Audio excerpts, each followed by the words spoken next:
या देवी सर्वभूतेषु लक्ष्मी रूपेण संस्कृता नमस्तस्यै नमस्तस्यै। जिस तरह से नवरात्र की शुरुआत हो चुकी है, शारदीय नवरात्र की बात करें तो 9 दिन देवी की जो है अनेक अलग अलग रूपों की पूजा की जाती है। ऐसे में नवरात्रि की धूम जो है पूरे देश में मची हुई है। हर तरफ जो है माता की जगराते किए जा रहे हैं, माता की पूजा अर्चना की जा रही है।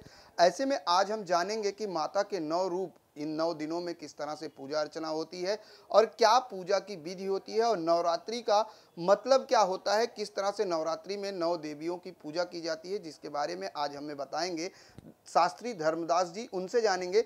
सबसे पहले तो गुरु जी जय माता दी।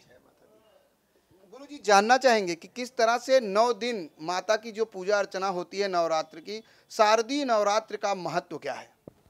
या देवी सर्वभूतेषु शक्ति रूपेण संस्थिता नमस्तस्यै नमस्तस्यै नमस्तस्यै नमो नमः।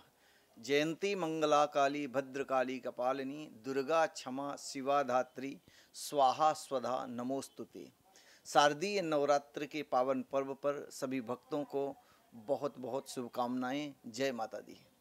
प्रतिवर्ष की भांति हमारे इस आश्विन महापर्व पर माँ भगवती का आज रविवार के दिन से 29 सितंबर माता का दिन प्रारंभ हो रहा है, नवरात्रि का पर्व प्रारंभ हो रहा है। आज के से 9 दिन तक हमारे हिंदू धर्म में बड़े धूमधाम से माँ का शक्ति का उत्सव मनाया जाता है एवं शक्ति की उपासना की जाती है, क्योंकि ये संसार शिव शक्ति मयम जगत, ये संसार शक्ति से ही है। वही महाकाली है, वही महालक्ष्मी है और वही महासरस्वती है। तीनों रूप में माँ भगवती का पूजन किया जाता है। सर्वप्रथम ब्रह्मचर्य का पालन करते हुए, खान पान का विशेष विचार रखते हुए 9 दिन का ये व्रत रखा जाता है माँ भगवती का। जो भक्त श्रद्धा भाव से समन्वित होकर के 9 दिन की माँ भगवती की उपासना करता है, सुनिश्चित माँ भगवती उसके जीवन में एक आनंद की लहर प्रभावित करती है। भक्तों, नवरात्रि में माँ भगवती के 9 दिन होते हैं। पहला दिन प्रथमम शैलपुत्री चा, माँ भगवती शैलपुत्री के रूप में पूज्य होती है। जो भक्त माँ शैलपुत्री का पूजन करता है उसके जीवन में जो भी बाधाएं आती, हम कार्य जीवन में बहुत करते हैं मगर उन कार्यों में सफलताएं हमको नहीं मिलती है, उस शैलपुत्री माँ जो पर्वत की पुत्री है उसकी आराधना करने से सुनिश्चित जीवन में एक आनंद की धारा प्रभावित होती है।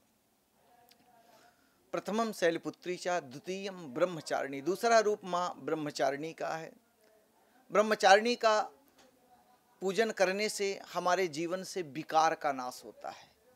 जैसे हर जीव के अंदर काम है, क्रोध है, लोभ है, मोह है, ईर्षा है, द्वेष है, छल है, कपट है, दंभ है, पाखंड है इत्यादि से ये भरा हुआ है पूरा। तो माँ ब्रह्मचारिणी का आराधन करने से, स्तमन करने से, उपवास रखने से, जप करने से हमारे जीवन में जो है इन विकारों से मुक्ति होती है। और जब हम विकार रहित हो जाते हैं, विकारों से हमारे जीवन में मुक्ति मिल जाती है, तो माँ भगवती से, भगवान के प्रति हमारी जो श्रद्धा है अटल हो जाती है, नित्य निरंतर बढ़ने लगती है। इसीलिए द्वितीयम ब्रह्मचारिणी चा, तृतीयम चंद्र घंटेति, माँ चंद्र घंटा का तीसरा दिन मनाया जाएगा। ये माँ चंद्र घंटा की आराधना करने से हमारे जीवन में जो बुरे स्वप्न आते हैं, विकार उत्पन्न होते हैं, उनसे मुक्ति मिलती है। दूसरी बात, जो भाई नया व्यापार करते हैं उनमें बाधाएं आती है, तो माँ चंद्र घंटा की उपासना करें, उससे हमारे जीवन में आनंद की धारा प्रभावित होने लगती है। तृतीयम चंद्र घंटेति कुसुमांडेति चतुर्थकम, चौथा दिन माँ कुसुमांडा का है। माँ भगवती कुसुमांडा के रूप में भक्तों के बीच विराजमान होती है। माँ कुसुमांडा के लिए सुंदर नैवेद्य लगाएं, धूप दीप से उनका अर्चन बंदन करें, जिससे माँ भगवती परम प्रसन्न होती है। चतुर्थम तृतीयम चंद्र घंटेति कुसुमांडेति चतुर्थकम, पंचमम स्कंद माता, माँ स्कंद माता का पंचम दिवस के रूप में माँ स्कंद माता का पूजन किया जाता है। ये हम भक्तों के बीच में माँ स्कंद माता विराजमान होती है और हम जिस भावना से स्कंद माता का पूजन करते हैं, हमारी मनोकामनाओं को माँ भगवती पूर्ण करती है। पंचमम स्कंद मातेति खष्टम कात्यायनी तिथि। छठवां दिन माँ कात्यायनी का है। कात्यायनी की पूजा कुमारी कन्याओं को अवश्य करनी चाहिए। कात्यायनी का पूजन करने से सुंदर वर की प्राप्ति होती है। छठवां दिन कन्याओं के लिए विशेष रखा गया है कि जिन बच्चियों के विवाह में अर्चने आती हैं अथवा विवाह होने के बाद भी वैवाहिक जीवन में कोई न कोई समस्याएं बनी रहती हैं, तो माता कात्यायनी का पूजन करने से, माता रुक्मिणी जी ने भी कृष्ण को पति के रूप में पाने के निमित्त कात्यायनी का पूजन किया था। अनेकों अनेक हमारे शास्त्रों में, वेदों में, पुराणों में इसके प्रमाण पड़े हुए हैं। तो माता कात्यायनी का पूजन करने से सुंदर वर की प्राप्ति होती है। सप्तमम काल रात्रि, माँ सातवां दिन जो है माँ काल रात्रि का है। 3 रात्रियां होती हैं, काल रात्रि, महारात्रि, मोह रात्रिश्च दारुणा। ये जो काल रात्रि का माँ का दिन है, इसमें रात्रि में जागरण करना चाहिए। रात्रि के समय जागरण करने से माँ भगवती अति प्रसन्न होती है। और माँ अष्टम दिवस जो है माँ गौरी के रूप में पूजा जाता है, जिसमें कुमारी कन्याओं का, छोटी छोटी कन्याओं का, कन्या का मतलब हुआ 9 वर्ष से कम जिनकी उम्र हो, उन कन्याओं का सुंदर घर में लाएं। 9 कन्याओं का पूजन करें। एक बटुक भैरव का भी पूजन करें। अष्टमी के दिन उन कन्याओं का सुंदर धूप दीप नैवेद्य से पाद प्रक्षालन करके पूजन करें। यथाशक्ति उनको भोजन कराएं। स्वेच्छानुसार सुंदर चने की सब्जी बनवाएं और हलवा पूड़ी इत्यादि, खीर इत्यादि से समन्वित सुंदर नैवेद्य उन कुमारी कन्याओं को अर्पण करें। इससे माँ गौरी अति प्रसन्न होती है। माँ भगवती ने भक्तों के कल्याण के निमित्त इस धरा में अधर्म के नाश के निमित्त गौरी का रूप धारण किया है। छोटी कन्या का रूप धारण करके माँ भगवती संदेश देना चाहती है कि बच्ची जो छोटी होती है उसमें कोई विकार नहीं होता। तो गौरी का पूजन करें। 9वें दिन माँ भगवती का सुंदर, कुछ लोग अष्टमी को भी हवन कर लेते हैं, कुछ लोग 9वीं को करते हैं। जिनकी जैसी श्रद्धा है, अष्टमी को भी कर सकते हैं, 9वीं को भी कर सकते हैं। हवन करने के बाद पारण करें और व्रत का समापन करें। ये भक्त अगर 9 दिन दुर्गा सप्तशती का हो सके तो पाठ करें। अगर नहीं आता तो माँ भगवती का निवारण मंत्र जो 9 शब्दों से ही बना है, ओम ऐं ह्रीं क्लीं चामुंडाय विचे, इस मंत्र का नित्य यथाशक्ति जितनी हो सके जप करना चाहिए। उससे क्या होगा, माँ भगवती की प्रसन्नता होती है और हमारे जीवन में माँ भगवती आनंद की धारा प्रवाहित करती है। अतः भक्तों, आप इस नवरात्रि का व्रत का मतलब होता है प्रतिज्ञा। शाब्दिक अर्थ है व्रत मतलब प्रतिज्ञा। अब हमारी प्रतिज्ञा क्या है कि हमारे अंदर जो विकार है, हम खाली तप करने से, उपवास रखने से, शरीर को कष्ट देने से ही हमारे ऊपर भगवती प्रसन्न नहीं होती। हमारे अंदर जो विकार हैं, बुराइयां हैं, उस पे विजय पाने के निमित्त कोई ना कोई हम प्रतिज्ञा करें कि ये हमारी बुराइयों को हम दूर करेंगे।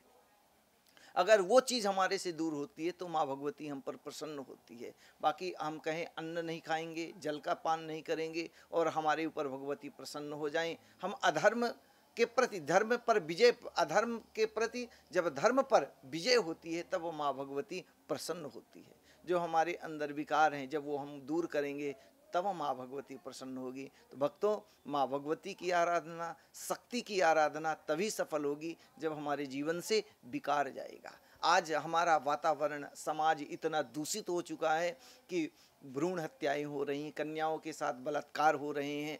जो शक्ति है, नारी शक्ति, एक तरफ तो हम शक्ति की उपासना करते हैं और एक तरफ किसी न किसी की बच्चियों की, किसी न किसी माँ बेटियों का हम तिरस्कार करते हैं, अनादर करते हैं। ये हमारी संस्कृति नहीं है, ये हमारी धरोहर नहीं है।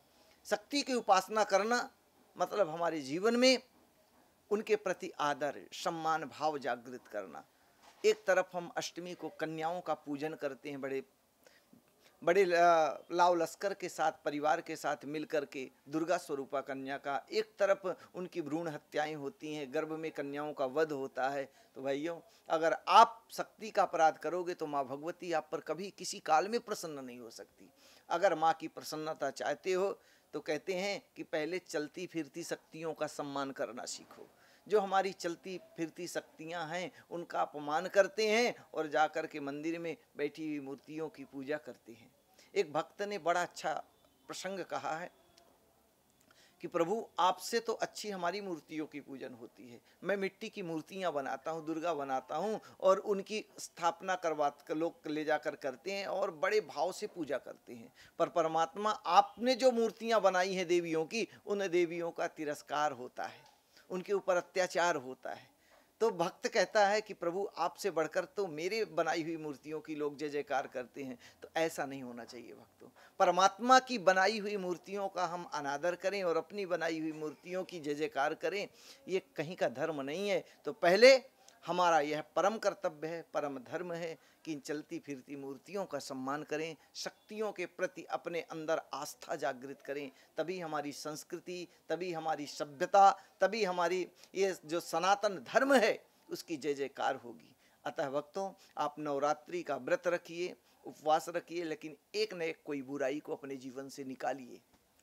जब तक हमारे जीवन में बुराइयां हैं तब तक हमको कभी भी माँ भगवती की कृपा नहीं प्राप्त हो सकती है। इसीलिए सर्वप्रथम यही है कि आप अपने जीवन से बुराइयां निकालिए ताकि माँ भगवती प्रसन्न हो।